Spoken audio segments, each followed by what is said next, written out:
অগ্নিকুণ্ডলীর মাঝে দাউ দাউ করে আগুন জ্বলছে। হজরত ইব্রাহিম আলাইহিস সালাতু ওয়াস সালামকে যখন আগুনের মাঝে নিক্ষেপ করা হলো, জিবরাইল আলাইহিস সালাম এসে বললেন, ইব্রাহিম, আমার কাছে সাহায্য চাও, মহাসমুদ্রের সমস্ত পানি আমার দুই ডানায় করে এনে এই অগ্নিকুণ্ডলী আমি নিভিয়ে ফেলব। হজরত ইব্রাহিম আলাইহিস সালাম বললেন, জিবরাইল, ডিস্টার্ব করো না, আমার পরীক্ষা চলিতেছে, তোমার কাছে সাহায্য চাইব কেন? আমাকে যে আল্লাহ বানিয়েছে, আমি সাহায্য চাইলে একমাত্র তার কাছে চাইব। সাথে সাথে আল্লাহ পাক ঘোষণা করে দিলেন আগুনকে, আগুন, তুই আমার ইব্রাহিমের জন্য এয়ার কন্ডিশন হয়ে যা।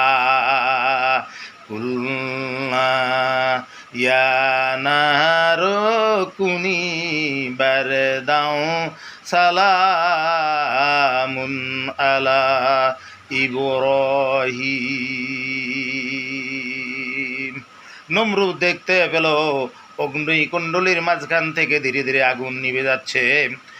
নমরুদ আগুনকে ভৎসনা করে বলল, ওই আগুন, তোর কি দাহ্য ক্ষমতা কমে গেছে? তুই কি ইব্রাহিমকে জ্বালাইতে পারছিস না? আগুনের ভিতর থেকে মানুষের মতো করে আওয়াজ এলো, এই পাষণ্ড নমরুদ, তোর হাতের একটা আঙ্গুল আমার ভিতরে দিয়ে দেখ, তোর সমস্ত দেহকে আমি নিমিষে ছাই ভস্ম বানিয়ে ফেলব।